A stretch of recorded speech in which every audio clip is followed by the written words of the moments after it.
Here we go. 2006. I got divorced. My divorce was finalized I think it was December 30th, December 31st, like last minute before the end of the year. Didn't know it yet.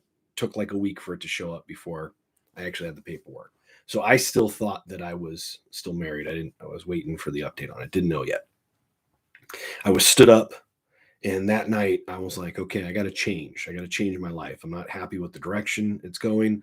I'm not happy with where I'm at. I want to do tactical training. I had started doing that, and the guy who owned the company sold it. I got hearing damage, had trouble, couldn't pass a physical anymore. And so basically a lot of all my dreams and plans all came crumbling down. one of my one of my buddies, my old boss, he did ask me a question though. He was like, "Well, like what do you want to do? What do you want to like your goal to be?" And I'd never really thought about that before. I never really sat down and thought about it. I kind of had a couple steps, one or two steps planned out, but I didn't really have like the end goal even thought about, let alone figured out. And so I go, well, I'd like to teach. Like I love teaching. I love learning things and figuring out a better way to kind of convey that and helping people and sharing information and things I'm passionate about, like helping other people. I was like, that's really what I feel like I'm best at. And so a big part about why I wanted to get into law enforcement was so that way I could have that on my resume so I could teach. And I remember him telling me, he's like, well, if you do this, like you don't need that. Like if you work with me, you don't need that stuff. And I was like, oh yeah, that's a good point. So anyways, that kind of helped some weird limiting belief that I'd created on my own, like that had helped me kind of start getting over that. And I'd been working at the gun range, left that to go work for that private contracting company. That thing folded. So now I didn't have a job. I didn't know what I was going to do. So I was like, okay, let me think about what path I'm on, where I'm going, and how I got here. And I realized it was like I was in a pretty negative place. Childhood, rough life, all that stuff, working at the gun range, doing all the tactical training, martial arts, like that's all what I was focusing on. And I always was like using a filter when I would go out, like a negative filter. My friends, they would always ask me, my last name's Grush. Everyone just called me Grush. And I remember I'd be like at the bar somewhere, we're playing pool once, and my buddies are like, Grush, are you all right? And I'm like, yeah, why? They go, man, you look so angry. And I'm like, no, I'm fine. And guys, we don't have like resting bitch face. We have resting asshole face. So my friends are like, oh man, you look like you want to get in a fight. You look like you want to punch someone. I was like, no, I'm having fun. And so I was like, man, all this stuff I'm doing, this the filter I'm always in. I'm always kind of like scanning the environment and looking for threats. Not saying that's a bad thing. I didn't know how to tone it down yet, or how not to convey such a negative energy outward. I didn't know how to keep it in and also not stay in that place yet, because I still do that stuff. But the didn't have control, didn't have anything else going on, didn't have really anything positive. So I was like, what's the most opposite, like total different path in life than what I'm doing right now? And so my best friend at the time was moving away, and he had a circle of friends, and there were some of the guys I was kind of friends with in the circle. And one of them goes, hey, he's a massage therapist, and he goes, hey, I'm going to start working at this yoga studio. I'm going to rent a room and back. And they told me they're looking for like help. So I was like, oh, that seems like the total different path, like the exact opposite, the yin and yang. So I actually started working at a yoga studio, which is as far out of my comfort zone as you can imagine. It was Central Phoenix, which, if you know about that, that's out of my comfort zone. The type of yoga taught was very into like energy and astral projection and all that stuff. So, like, is far enough out of my comfort zone. So that was a big first step, is like just stepping out of my comfort zone, which by definition, anything outside your comfort zone is going to be uncomfortable. So very uncomfortable. I started going out more. All the times I was invited to hang out with friends, I would say yes. I would go to the places I wasn't comfortable at, bars, clubs, anything like that, pool hall. I just started saying yes to all those things and just trying to get out of the house, because I knew being in the house, watching Star Trek, Deep Space Nine, best Star Trek ever, watching that on my DVR, sitting playing video games, sitting at home, like that was killing me. And back in the day, this was a MySpace days. So you could go on your page. If you were logged in, it had like that little online now thing. So I can remember going to like my ex's page and seeing comments and seeing her new guy like messaging and other people commenting, and they're out having fun, and I'm like sitting at home being a loser. So I was like, okay, I can't do that anymore. I can't stop. I got to stop going to her page and looking at it. And there's a good meme of that I've shared before of Yoda. Like, if onto your ex's page you go, only pain will experience, something like that. I've shared it before. Maybe I'll put it on the blog with this. And I couldn't really stop myself from doing it. So I started punishing myself because I wanted to punish bad behavior. So I came up with, anytime I would look at her page, I would do 20 push-ups. And I wasn't in shape. I had stopped training. I was eating fast food. I actually picked up a pack of cigarettes and started like smoking a little bit again, which was pathetic. I'd smoked for a few years before. And I was like, all right, I'll do like 20 push-ups. And I did it. I looked. Well, I'll do it, the 20 push-ups, then I can look. So I did it, and then I looked. And then there was nothing there. So normally like 20 minutes, 30 minutes later, you look again to see if something else is there because nothing was there before. And I did 20 more push-ups, and it was harder. And then I looked. And then by like the end of the day, I think I had done like 60, 80 push-ups, and I was dying. Like, my arms were sore. The next day I could barely move them because I'd gotten in pretty bad shape. And I was like, oh, I can't look today. I can't do any push-ups. And so very quickly, I think it only took about 2 days, I stopped looking. I'd look at it dozens of times a day. And then as soon as I started punishing myself with something that was actually healthy for me, push-ups, within 2 days, I stopped looking at it. And then I didn't look at it again for like almost a year.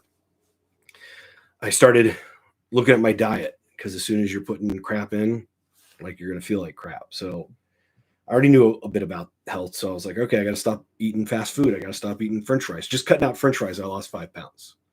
Then I started cooking. Then I ended up starting doing like a meal replacement shake. This is when Muscle Milk first came out, which is pretty tasty. So I started drinking that and just cutting back on calories. And very quickly, my old clothes started fitting, and was doing push-ups and sit-ups at home. Running's free. That's another thing for guys who always have excuses about why they can't do anything. Running, push-ups, burpees, all free. So you can do that. And started getting back into better shape. And as soon as you start getting positive, unsolicited feedback, like if one person tells you, hey, you look like you lost some weight, you look good. Well, like 100 people noticed that, but only one person said that. So same thing too. If you ever, positive people are more likely to share. If you ever get negative, like, hey, you look pretty angry, then 1,000 people have thought that. If someone ever tells you you smell, 1,000 people have probably thought that, but only one told you. If you're looking good and it's a positive, it's like 100 to 1. So started getting positive feedback. I couldn't really, I didn't know anything about fashion, and I couldn't really afford like high level clothes. So I started just going to the outlet malls. And I would ask the girls working there. That was a great way to break out of my shell, was to small talk with the girls working there and then ask them for help. I'm like, hey, I'm trying to level up my wardrobe. Can you help me? Little secret, look at the mannequins, because those are little outfits they put together. But the girls there helped me out. They love playing dress up. A lot of the stuff I didn't buy, but I would try it on. I would try on everything they gave me just to like see how it looked. I went to a hairstylist, and this was a crazy thing. I still joke about it today, where I go there and I just like, I dressed, got some cooler clothes that fit better. That's a huge thing too, getting clothes that fit. And I went to get a haircut, and the girl's like, oh, what do you want me to do? And I was like, this is how I dress. This is the vibe I like. Just make me look cool. And she smiled, and she was like, okay. And I was like, why was that? She was like, I wish more people said that, because they're the experts. They're the one who know like what my face, I have a round face. Like, they know what things look good and what they don't. And then I started taking that really far. Like, I went to like Tony and Guy and paid way too much money for a haircut. And I think they even like did, I don't know if it was that time or another time, but they even like did some highlights and stuff. And I was just stepping out of my comfort zone, trying everything. If you don't try it, I don't know if I like it or not. And a lot of stuff, as my comfort zone grew, a lot of things that were uncomfortable became no longer uncomfortable. So they became comfortable. But then a lot of things that I thought I wouldn't like, now because I tried it, I knew that I didn't like it. So that was very powerful. It wasn't just oh, I just came up with this thought. I don't like that stuff. I don't like that food. I'm not going to eat it. It's like, well, try it, find out. And then I found out I liked a lot of other things. And still the hardest part was the cold approach. But we'll get to that in a second. So I started losing weight, started exercising, stopped living in the past, stopped online I don't even want to use the term stalking, but looking at your ex's pages and unfollowed all that stuff. People that were even connected to all that, I unfriended them. I didn't want to just be associated with any of that. And I started something different. I just started working in another place and being in a different bubble and seeing where it went and trying new things. So that was huge because if you do the same things you've always been doing, you're going to get the same results. So I needed to do something different. Once I started losing weight, once I started updating my wardrobe, which again, going to the outlet malls wasn't that expensive and hard to do. I mean, I can remember buying jeans at like Ross that were like super expensive jeans. I got them for like $15 and I'd get compliments on them all the time. So if you look, and that's part of the deal too, and that helps you get out of the house. And then when you're there, you can do cold approaches, but I wasn't doing that yet. But all that becomes part of the process. So started doing all that, and like I said, losing weight, getting the positive compliments, going out more. And once that starts happening, you just start leveling up, and everything was becoming better in life. And I still hadn't really figured out the dating stuff, but I was like, okay, well, let me get online and start looking around. And this was before all the stuff is out now, but I remember one thing I specifically looked up, and this is why when I tell students, like, whatever you guys are dealing with, like, I've probably been worse with it. Like, I was always the guy who had a horrible smile in pictures. And so like just one day I was like, I gotta figure out how to smile in pictures. Didn't know how to do it. And it was because I wasn't comfortable. So it was always a forced smile. And when you do a forced smile where it's just the mouth where you go, well, see, I can't even do it bad now, but yeah, it's still a little bit with the face. It was just, if you guys have probably seen it where someone's just smiling with their mouth and not with the rest of their face. And so I Googled how to smile. I found the video. I used to have that video for years. It's no longer up. There's different ones, but it was Tyra Banks talking about from her show how there's X amount of different smiles and you got to smile with your eyes. So if you Google it now, I think it's smile with your eyes. That didn't really make sense to me. But I did watch that video, and she was explaining how there's all these different types of smiles that models have to learn because, again, it's super common sense as soon as I heard it, but I didn't know at the time. I was unconsciously incompetent that like a girl that has like a sexy naughty smile is different than someone who's like laughing. Like that's a simple example. Or a mischievous smile kind of thing. That's a different look. So didn't know that.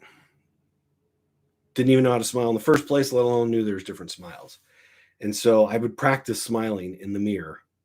And I had my old Motorola Sliver. So if you ever had a Razor, that was the folding one. The Sliver was the one piece. That was my phone right before the iPhones came out. Then I got the first one a little bit later. But anyways, I was taking pictures of myself in the mirror trying to practice my smile. Because every picture I had, I hated because I was uncomfortable in it. And I was uncomfortable because I didn't know what to do. So I started pretending to laugh, and just like they did on the show, and starting to almost laugh, and that kind of getting the look. And then I got more comfortable with it. I realized later what the issue is. It's because this part of your face and this part of their face aren't in sync. So if half of your face is incongruent with the other part of your face, it looks creepy. And if you look creepy, that's the worst thing. That's the kiss of death for guys. So worst thing a girl can ever say to a guy, you either insult his masculinity, call him a bitch or a pussy or something, or she says he's creepy and the other girls hear it. So right there, your face is creepy. It's incongruent. Something's off. They don't know what it is. Huge red flag. So I started working on that. I was like, I don't want to look so angry. I don't want to look so serious all the time. And that started the process. And I remember I couldn't really flirt or do pickup well unless like all the stars were aligned and maybe I had a drink or two in me. And then I would kind of not care and I would have fun. Now, my ex, when we talked about this stuff a couple years later, I remember she said, she's like, I thought you were out of my league because we went to high school together. She was a little younger and very attractive. And she goes, I thought you were out of my league. I thought she was out of my league. So like, we both thought that. And later when some of my friends found out I got into this stuff, they're like, oh, I didn't know you got into this. Why do you need it? You always were so confident and stuff. So it's really weird how other people's perception of me was like, I never would have needed this stuff. But inside, I definitely needed it. And then later, I would go out with friends. I remember we'd go out to Applebee's. That was one of our cool hangout spots. And I'd flirt with the waitresses. And then I would look cool to my friends. So that kind of helped me go a little bit more because I was the one that had the balls to do it. And then I ended up getting some dates and I ended up having some fun. And then the girl who stood me up reached out to me and apologized and all this stuff. And I gave her another chance. That was dumb. I lowered my standards. I should never have done it. And we ended up going on a date and or a couple dates. But anyways, I just started going out on dates again. And you could be picky when you have choices. I didn't have choices, so I was just taking what I could get. I talked about this in the other video about lowering your standards. So I wanted to start raising my standards. And so I started actually reading self-improvement, self-help, self-improvement. I started reading like dating advice. And some of it helped, but not a lot. I remember finding Doc Love on Ask Men, and there was a couple things he wrote that I was like, oh yeah, that kind of makes sense, but nothing really. And his thing. He was like, oh, you always ask the girl for her home phone number and then write it down in 2 copies so you don't lose one. And I was like, this is like we have cell phones, like we're not really doing that. So I already felt like that stuff was dated, and I was trying to figure out more of this stuff, but just throwing shit against the wall, hoping something stuck. And then one night I was out, and remember I mentioned before I had a friend, and there was a group of friends. Well, one of the guys in the group was a 25-year-old virgin. I don't even know if he'd ever kissed a girl. And later I saw him go on a cold approach to flight attendants, and then have a very positive interaction. And that's what started my journey of the game, which I'll tell that story in the next video. But to summarize, beginning of the year, I was like, all right, I'm going to make this year different. Got to get healthy. Got to stop living in the past. Later, that evolved into not what ify negative future possibilities, which is living in the future. I got to live in the present, make the most of it. But started losing weight, started eating healthy, started upgrading my wardrobe, stopped living in the past, started taking action, started getting out of the house, and the meal replacement shakes. The weight came off pretty quickly because I was eating such a horrible diet. And all the things that you would, so many guys do this when they get in a relationship. They stop doing things that they like because now I got a girl, I don't need to do that anymore. Oh, now I got a girl, I don't have to exercise. I was doing martial arts, I was doing Brazilian Jiu-Jitsu. Oh, I got a girl, I don't need to train anymore. Horrible logic. Like, you need to keep doing it because you need to be the guy that you were that she fell for. And you need to keep leveling up and getting better. So you keep getting better. So she's not settling either. So like you guys both need to be doing that and getting better. You joke in Brazilian Jiu-Jitsu, oh, what happened? Where'd so-and-so go? Oh, he got a girlfriend. Well, the girlfriend doesn't tell the guy to stop training. The guy just stops training because he's like, I'd rather spend time with her. But such an AFC mindset. So I was like, all right, I got to get back into jiu-jitsu. So I started training again. I got my gi out. I don't think that one fit, so I had to get a different one. But very quickly, the old one fit again, and I was wearing that and started training. Working at the yoga studio, getting out of the house, limiting how much TV and video games. I think it was PlayStation 2 days. Yeah, because I got a PS3 with my old wingman when we became roommates. And just being social, small talking. That was it. That's all. I didn't have a game plan yet. I didn't know what to say. I didn't have any openers, but just talking to people. Just all the opposites of what I was doing. It's almost like that episode of Seinfeld where George is like, well, if everything I've been doing is like screwing me up, I got to do the opposite because that's the right decision. And then he orders the opposite sandwich in a restaurant and then goes up to the girl. He's like, I'm 40 years old. I live with my parents. I'm unemployed. And the girl like pushes out the chair for him to sit in. So I kind of thought that. I was like, let me try the opposite. All those times I would hear that negative voice say not to do something. Now, I'm not talking about the negative voice telling you like not to jump off the bridge or not to throw the knife in the air and pick, like the one that's keeping you alive and safe. Like, yeah, that like the real stuff, listen to it. But the negative voice that was always in my head telling me, oh, don't talk to that girl. She probably has a boyfriend. Oh, don't go work there. It's probably going to suck. Like all that just what ify negative stuff. I just stopped listening to it because I was like, that voice has been dooming me for so long.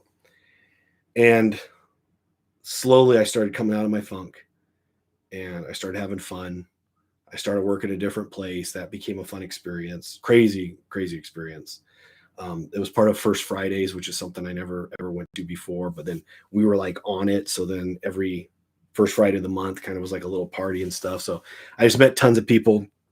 I remember I was always into magic as a kid. And I remember I did a magic trick in sixth grade. I made a dollar bill float for like performance day. I loved it. The teacher loved it. The other kids loved it.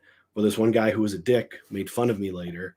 And I remember being like so ashamed of that that I stopped doing magic.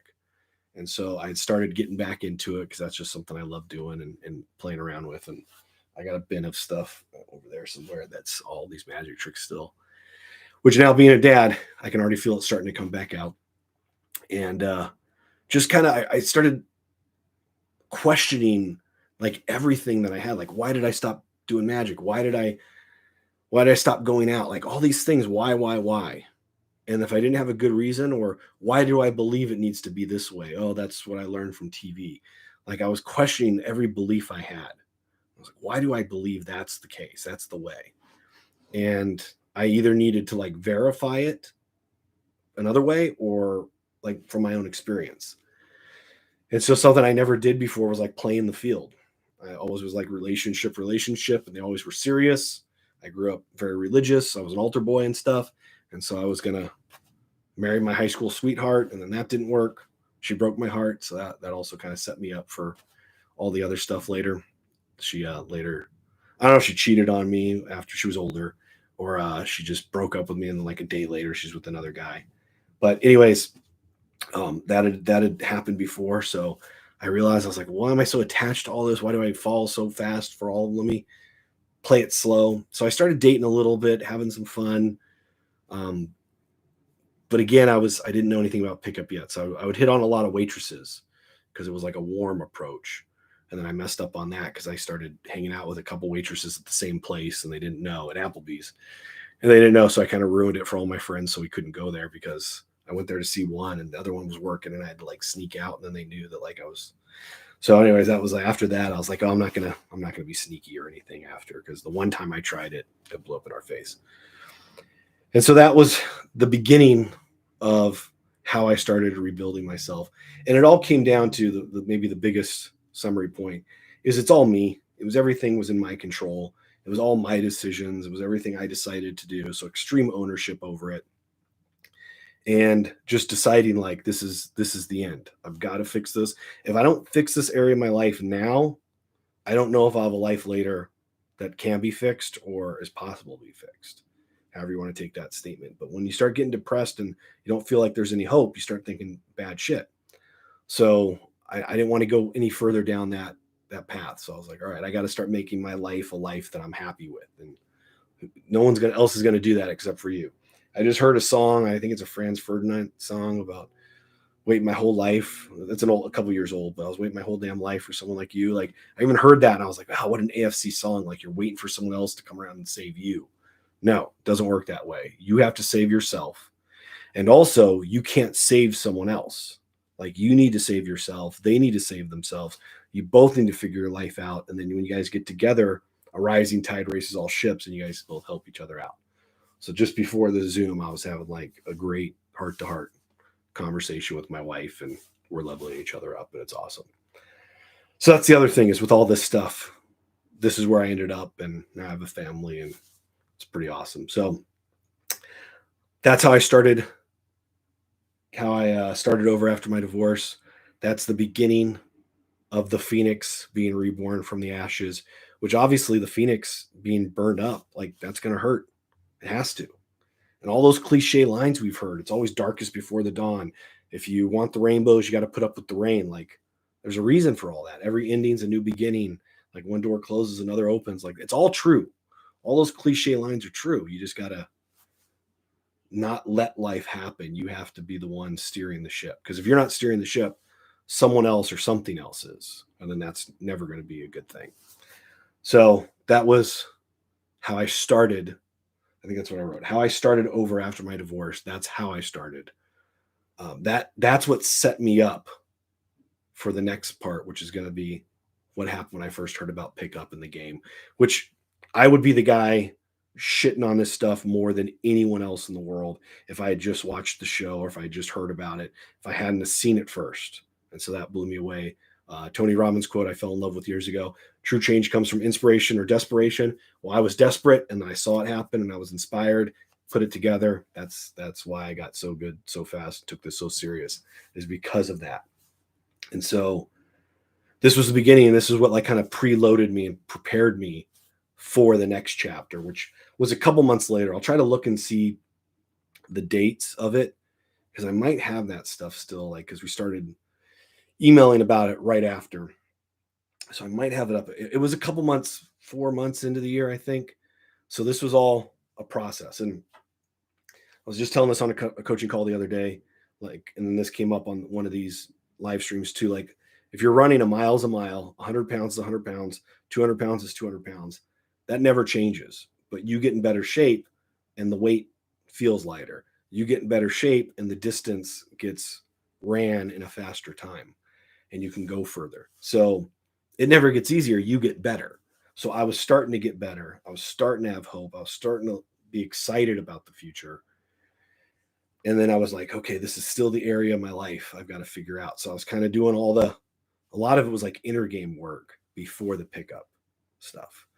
And so that's why that's such a big part of this. And what I recommend, guys, you can start doing, I'm going to start approaching girls. Okay, we'll get all this stuff lined up first. You can be approaching during it like I was. Obviously, it's going to be a lot more effective if you level up some stuff beforehand. But yes, you can definitely start approaching right at the beginning, and then all of it levels up instead of leveling this up and then starting from here and then trying to play catch up. But that's why there's inner game and outer game, and inner game is so important. Some coaches I've heard say inner game is the most important. I get what they're saying. I don't think it is. I think both are important. Just like a tree, it needs to have strong roots, foundation, and so it can pull up water, nutrients, and everything. And it needs to have strong branches and leaves, because if it doesn't get sunlight and carbon dioxide. So it needs both. So we need both, inner and outer. And so top and bottom, inside, outside. So once that started coming up, started leveling up, then I was ready for the game, which I don't think's really a great book on pickup. It doesn't really teach you much, but it gave me hope, and then it started making things click. And so that's where the next video will be. So I hope everyone had a good New Year's. We definitely did, except for now I feel like an old man because one of our dogs is scared of fireworks, and also we're worried about the baby waking up. So it's funny how life changes. But New Year's is great. Beginning of the year is already kicking off and being awesome. And I got some awesome stuff. One-on-ones booked, and new students signing up, and I got martial arts training, all this stuff coming up. So, like, for guys who need help, we got the Discord. You can post and ask questions whenever you want. I'm available, but like this is the way. This is the path, and it's all connected. And leveling up as a man, which part of that's being able to protect yourself and your loved ones. That's all connected. So highly recommend everyone does that. This is the blueprint, and then it's very easy to tweak it and modify it as needed. And if you guys need any help, reach out. And I will plan on next week. Let me look at my calendar. I will plan on next week doing another live stream. That'll be when I first heard of the game, that story, and when we first started going out. And that's our first story of trying pick up, like my first time going out with my wing and I. Whew, horrible, hilarious, horrible crash and burn story. So I'll tell you guys about that. And yeah, I'll do another live stream or two. And then I got some stuff coming up at the end of the month. And then I think a one-on-one right after. So there might be a little gap on Fridays where we're not doing this, but maybe I'll do it another day if you guys want. Otherwise, I'll do a little break and then pick back up. And I'll get back to answering questions. But beginning of the year, this is what happened. My end of the year, hitting rock bottom. Beginning of the year, what I started doing. If anyone else is going through a similar experience, or any of you guys are down in the dumps, I kind of wanted to share this with you. And it's not super hard. It wasn't doing some push-ups, doing some sit-ups, eating less fast food. I didn't get to the point where I was eating steamed broccoli and chicken and shit. Like, Just not eating fast food, not eating tons of it. Don't eat 3 servings worth. Oh man, that's another thing. I would go to a restaurant and eat so much food. So eat a normal portion. Don't eat shit. Eat less shit. Like it wasn't super hard to make some big, powerful changes and start the ball rolling. So yeah, that's what I wanted to share. Hope you guys are gonna make the most out of this year. And like I said, if you guys need anything, reach out. Talk to you next week.